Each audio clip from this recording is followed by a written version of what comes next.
welcome to Miracle English Language and Literature Institute.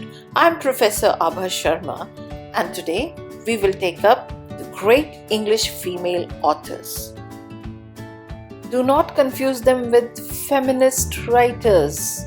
They were just female writers who were writing like any other writers.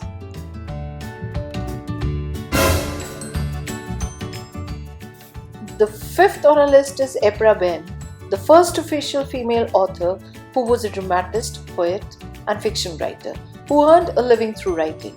She belonged to the 17th century. Her first play, The Forced Marriage, was published in 1670. Her famous fiction, Orinoco, 1688, is a story of an enslaved African prince. It has the theme of slavery, race, and gender. The next on our list is the writer of these eternal lines. How do I love thee? Let me count the ways. I love thee to the depth, breadth, and height my soul can reach. Smiles, tears of all my life, and if God choose, I shall love thee better after death.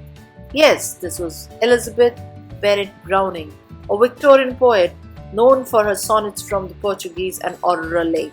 Her love affair to the famous English poet Robert Browning, their elopement to Italy, marriage, etc. have always been a subject of interest for the readers.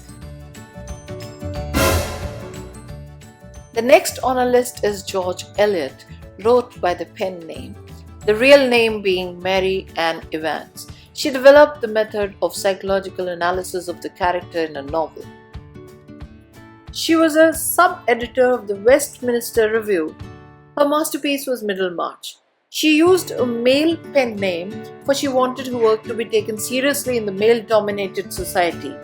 Those days, women only wrote light-hearted romances.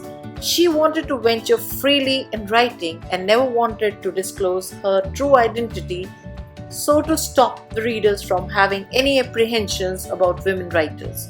Her other famous novels are Adam Bede, Silas Marner, Mill on the Floss, etc. The next on our list are the three Bronte sisters. Like many of their contemporaries, wrote under male pseudonyms Currer, Ellis, and Actionville. Charlotte Bronte. She wrote Jane Eyre, which was published in 1847. Jane's life from her orphan childhood to being a governess, her moral and spiritual sensibility, and her romance with Byronic hero Mr. Rochester. Charlotte is often termed as the first historian of the private consciousness.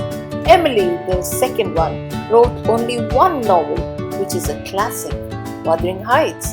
The romance between Catherine and Heathcliff has the dynamics of Gothic romance, where the lover is demonic and the beloved suffers the violence of his feelings.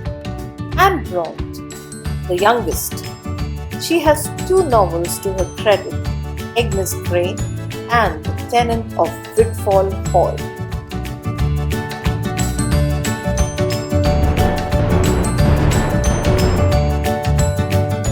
Our list is topped by Jane Austen, the writer from the Romantic era. The first female writer who rose to such heights where all her books are termed as classics. She believed that a woman always needed a man for a good status in society. She thought that a woman can have a better life if she is wedded to a wealthy and good-looking man. Her own life gave her the experience of the intricacies of romance and realism, which inspired her fiction, and today her fiction is considered to be classic and timeless. Pride and Prejudice, Emma, Sense and Sensibility, Mansfield Park, Persuasion, and Northanger Abbey. Today, Austen is considered as the greatest English writer. I hope you must have liked my list, so please like, comment, share, and subscribe. Also, explore our website www.miraclewebstore.com. Until I make my next list, Be in touch. Take care. Bye bye.